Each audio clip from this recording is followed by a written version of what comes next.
Sorry sir. రమా ఎక్కడున్నావు? తామ్రపత్రాలు వాసుదేవ్కి ఇచ్చి పాపం తీసుకొస్తానన్నావు కదా, అంతా సేఫే కదా, ప్రాబ్లం ఏం లేదు కదా? లేదు సారీ సార్, కానీ ఈ తామ్రపత్రాల్ని వాసుదేవ్కి ఇవ్వట్లేదు. మరి పాప? తామ్రపత్రాలు వాళ్ళకి ఇవ్వకుండానే నేను పాపని కాపాడతాను సార్. రామా ఏం చేస్తున్నావు? అది చాలా పెద్ద రిస్క్. పాప ప్రాణాలకే ప్రమాదం రామా. రమా నువ్వు ఇలాంటి ప్లాన్లు చేసావని తెలిస్తే వాడు నిన్ను కూడా చంపాలని చూస్తాడు. రమా నువ్వు ఇలా చేస్తే నీకు పాప ఇద్దరికి రిస్క్. నా మాట విను. లేదు సార్, ఈ రోజు నేను పాపను ఎలాగైనా కాపాడుకుంటాను. అలాగే ఒక దేవాదాయ శాఖ ఉద్యోగినిగా నా ధర్మాన్ని కూడా నిర్వర్తిస్తాను. రామ ఏం మాట్లాడుతున్నావు? ఇలాంటి పరిస్థితుల్లో నీ జాబ్ గురించి ఆలోచించడం కరెక్టేనా? అవును సార్, ఎన్ని అవాంతరాలు ఎదురైనా నేను నా ఉద్యోగ ధర్మాన్ని పాటిస్తానని, బంధుప్రీతికి పోనని ఆ రోజే ప్రమాణం చేశాను.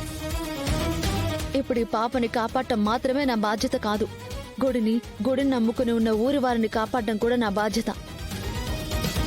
అందుకే ఎట్టి పరిస్థితుల్లో ఈ తామ్రపత్రాలు వాడి చేతుల్లోకి వెళ్ళకూడదు. రామా నువ్వు చెప్పాలనుకున్నదంతా నాకు అర్థమవుతుంది రామా, కానీ ఇప్పుడున్న ఈ పరిస్థితుల్లో ప్రమాదానికి ఎదురెళ్లడమే అవుతుంది రామా. ప్లీజ్ సార్, నన్ను ఈ విషయంలో ఆపొద్దు. నేను ధైర్యంగా ఉన్నాను, నన్ను ముందుకెళ్ళనివ్వండి. సరే ఏం చేయబోతున్నావు? ఎలా తీసుకొస్తావు? మీరేం కంగారు పడద్దు సార్, అంతా నేను చూసుకుంటాను.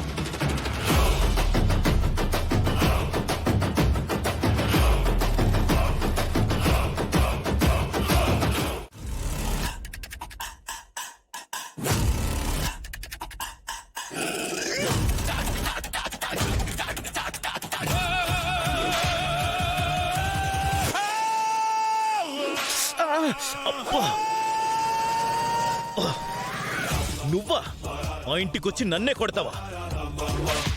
అబ్బా కొట్టకో, చంపేస్తాను. నొప్పిగా ఉందా?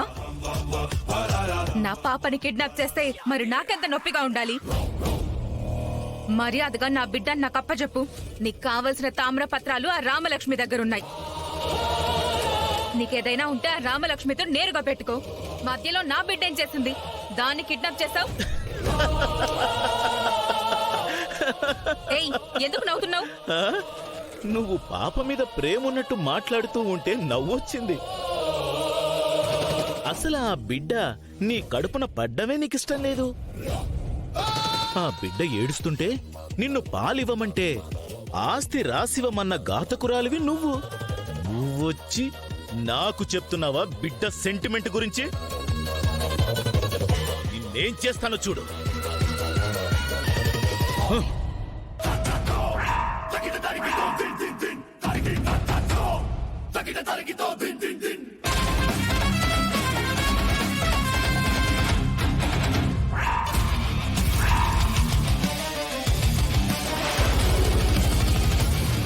రామలక్ష్మి నువ్వా? ఎస్, నేనే. ఇంతవరకు నీ ముందు మాట్లాడింది అస్మిత అనుకున్నావు కదా? ఆ రోజు అస్మిత కూడా నీ దగ్గరికి నా రూపంలో వచ్చి నీ దగ్గరున్న తామ్రపత్రాలు కొట్టేసింది.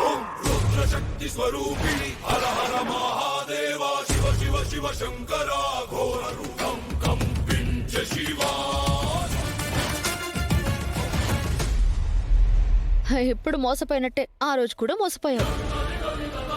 ఆ తామ్రపత్రాలు నా దగ్గర ఉన్నాయని నా వెంట పడ్డావు. నిజానికి ఆ తామ్రపత్రాలు ఉన్నది నా దగ్గర కాదు. నువ్వు నా వెంట పడాలని తెలివిగా అస్మిత నా రూపంలో వచ్చి తామ్రపత్రాలని కొట్టేసింది. అస్మిత ఎందుకు అలా చేస్తుంది? దానికి కావాల్సింది నీకు దక్కే నిధిలో వాటా కాదు, ఆ నిధి మొత్తాన్ని సొంతం చేసుకోవాలనుకుంటుంది. ఇప్పుడు తామ్రపత్రాలు దాని దగ్గర ఉన్నాయి, నువ్వేమో నా వెంట పడుతున్నావు.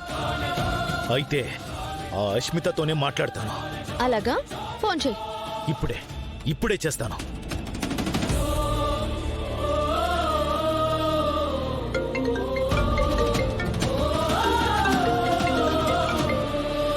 అస్మిత, అది మీకెలా తెలుసు?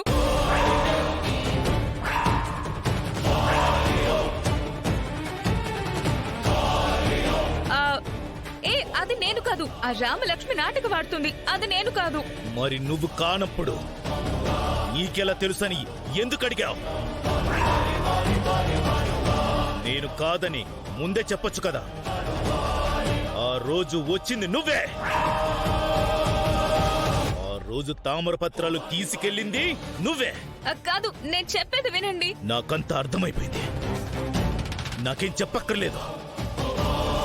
నీ పాప నీకు కావాలంటే తామ్రపత్రాలు తీసుకొచ్చి నాకిచ్చే. బిడ్డని కాపాడుకో. నేను నిజం చెప్తున్నాను, ఆ తామ్రపత్రాలు నా దగ్గర లేవు. అదంతా నాకు తెలియదు.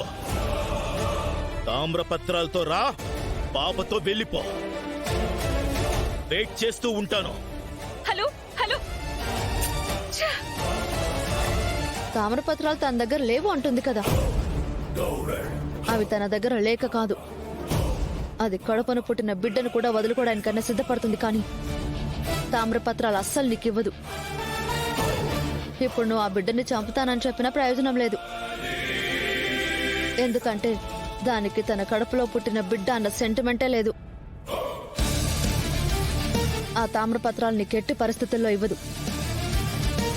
ఆ బిడ్డని మీరు ఉంచుకొని మీరు సాధించగలిగింది ఏమీ లేదు. మర్యాదగా బిడ్డని వదిలేస్తే నేను తీసుకుని వెళ్ళిపోతాను.